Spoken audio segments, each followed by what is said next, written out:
Hello, everybody, and welcome back to another episode of Microsoft Flight Simulator News and Updates. We have a huge update to the A2A Simulations Comanche, the Cockspur releasing the 162 shortly, and quite a few more things after that, so stick around. If you are interested in acquiring any of my Overkills tutorial guides or simply interested in supporting the channel, please consider joining me on Patreon. Patreon subscribers level tier 2 and above have access to all of my guides as well as any future guides that come along down the road. Patreon link can be found in the description below, and thank you to all of my current subscribers.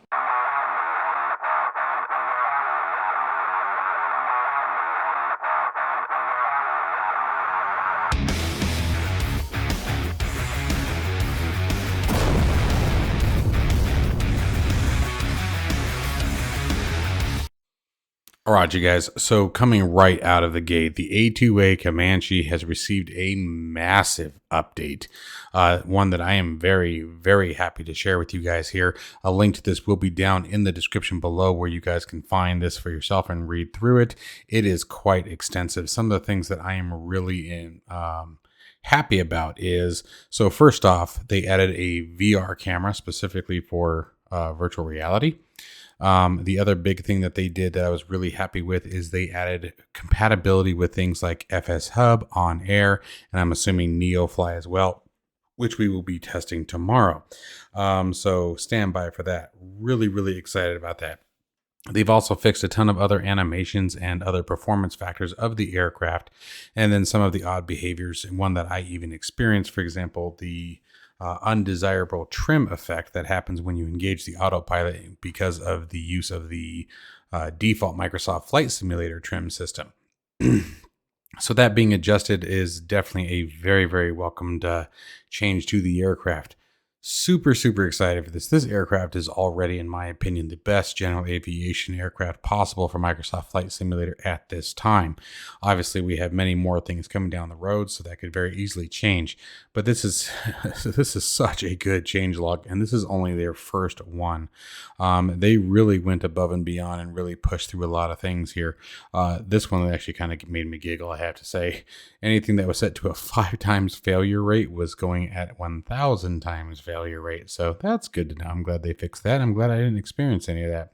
The other thing they did was they added further keybind options for any of your hardware controls to make controlling the aircraft quite a bit easier from your hardware versus having to use the good old point and click. So super excited about this one, you guys. We will definitely be flying this one again much more often, especially if it is ready for NeoFly. This is definitely an aircraft that I wanted to add to my NeoFly career, and it sounds like that's going to be possible now. So stick around, guys. More news to that, or more information to that, will be coming probably as early as tomorrow. That's something I'm going to want to test very, very soon, so stick around for that. Another new aircraft coming to Microsoft Flight Simulator on both PC and Xbox in the next few weeks here. The Cessna 162 Skycatcher is being developed by Cockspur in conjunction with a real-world 162 pilot. Now, I got to be completely honest here. I didn't even know the 162 existed. This was a new development for me. I had never seen this aircraft before. So it looks like it's just a very much so in between the 152 and 172 of a series of aircraft, but I don't know that I've ever seen it before. Certainly very odd shape in comparison when you think about the 152 to the 172. Everything from the door to the forward canopy, or windscreen, I should say, is definitely very, very different. At the same token, maintains that Cessna feature that you would see in the 152 and 172. Obviously, the high wing structure and that overall tricycle landing gear certainly is obviously very reminiscent of the other two aircraft. Very, very unique looking plane here, and you can see it looks like the door actually opens from the outside toward the back of the plane, which is obviously a little bit more unique than most of the aircraft doors that we're used to seeing. Inside the avionics suite looks like a couple of GTN, looks like 750s, but I know that's not the 750. I'm just thinking to the vertical screen here, so it's definitely slightly different here. But very, very simple cockpit. Now, I don't know, and I'm kind of hoping, I really do hope that the Cessna 162 truly does sport the glass cockpit avionics suite by default, because quite frankly, I mean, you guys have heard me tell you before, the glass cockpits just I don't know. They take a little bit away from me. However, if you guys check this out, instead of using a yoke, you have a stick in the center. So that's going to be a little bit more interesting to mess around with. Certainly a different kind of animation than what we're used to. Now, one of the things that I really appreciate about what they're doing here with this particular aircraft, you guys, and they are also the same ones who did the Mustang, what was it? The Mustang 150, I think it was. Cockspur does a really good job. Their previous release was a very fantastic aircraft. I own it. I've flown it a bunch of times. It's very, very well done. So I am looking forward to that aspect. The other thing that I'm really looking forward to is their price point. For this aircraft on both PC and Xbox, the next couple of weeks, we're going to be looking at $19.99 US. So really can't go wrong there. For $20, this is certainly going to be a very easy aircraft to bring into the hangar without worrying about it too much. I like how simple it looks. It's obviously going to be a very, very easy aircraft to get up and running. While it looks like it is also maintaining still the complex aircraft. Well, actually, no, I can't tell. Maybe not. That looks like maybe a fuel shutoff. Then you got throttle and mixture. So disregard that is not a complex aircraft. But definitely, right up the line with the 172 and 152. I guess that wouldn't make sense to have the 62 as a complex on when the 182, I think, is the first one that sports it in the Cessna series. Anyway, let me know what you guys think of this aircraft. This is definitely very different than some of the aircraft we've seen before. The Payware Simbit Worlds A Pilot's Life, basically a career add-on that can be found on SimMarket. This is a payware add-on. I haven't actually tried this one out yet, but I'm actually definitely debating it after reading some of this stuff to see how it compares to some of the other things that we use, such as FS Hub and NeoFly. I'm certainly a big proponent of NeoFly, but this one actually sounds a little bit on the interesting side in comparison to what I was expecting to see about this one. So one of the biggest things about this is it does have a lot of the same features that we would find in NeoFly in regards to random career generators or random flight generators, as well as having the access to create a full-on airline service while flying real-world routes. So that is definitely very unique to this particular product. The latest version, Chapter 2 is what the developer is calling it, has been released and is bringing quite a few changes. Some of those highlighted changes are migration to a better server for service providers, so you're going to get faster responses and a more stable connection.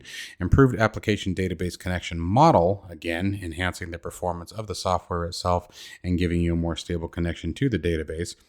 And then implemented in-house real airline routes database updated on a monthly basis. So by tracking the sort of similar to what like Navigraph does with the AirAC cycle, in this particular situation, what he's obviously doing is creating a database of real world airline companies and their routes and how those change based on day to day. For example, if you're flying Southwest Airlines and they open up a new route next month, the software will be updated to reflect that new route. So that's pretty awesome. Landing details for the entire logbook, it says, and then a tools section that includes a random flight generator, community add-on recommendation, installed add-on detection and list saving, checklist recommendations, and a viewer, and a ton of bug fixes, and it sounds like core logistics and small quality of life updates. Now, one of the quotes from the developer is, the biggest development with A Pilot's Life Chapter 2 will be an all-new event section coming in the next update. So it sounds like the next update to Chapter 2. This new part of the tool, it says, will allow users to come together a few times a week and fly with other people. That's kind of interesting. Now, they do also recommend that if you guys want to partake in that kind of information and stay up to date, to join the Simbit Worlds Discord, which can be found on their website. So make sure that you guys check that out. Alongside the World Update 14, the latest Local Legend 11, and the AE45 has been released for Microsoft Flight Simulator.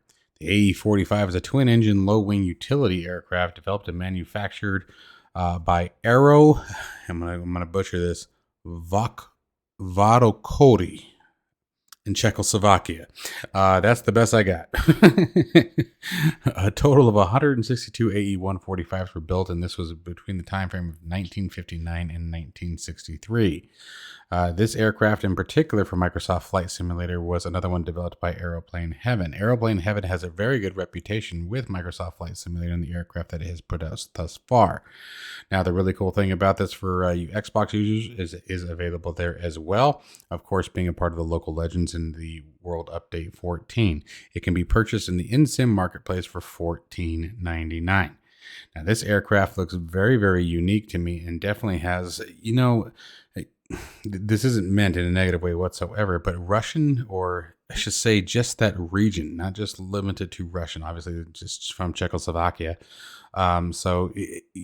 Czechoslovakia, Ukrainian, Russian aircraft, they all have a similar aesthetic to them that you can almost identify the region of the aircraft, or the region that the aircraft was developed in, without even thinking about it. Like, it's just, you look at it and you go, huh, I bet I can figure out what region that is. Like, they have a very unique style of designing their aircraft, and this one certainly matches that line. This is a very unique looking aircraft to me. At the same token, I'm very intrigued by it. And at the other end, it's like, at the same token, it's like very odd. Like, I don't know how to put my finger on it. But for $15.99, I will definitely be picking this up and checking it out on the channel for you guys. The fact that it's a tail dragger, a twin engine tail dragger, has me obviously worried. I don't have the greatest luck with tail draggers in Microsoft Flight Simulator, so obviously that's something that I'm crossing my fingers improves a little bit in this particular aircraft, just because I want one of them to be nice to me. I think the only one that I finally start to become friends with that as a tail dragger is the Corsair. We're finally starting to get along a little bit better. But this aircraft looks very, very neat. I'm very, very intrigued by this plane. Let me know what you guys think down below. As always, you guys, I hope you enjoyed the video and found it useful. And stay safe and healthy. And I'll see you in the next one, guys. Take care.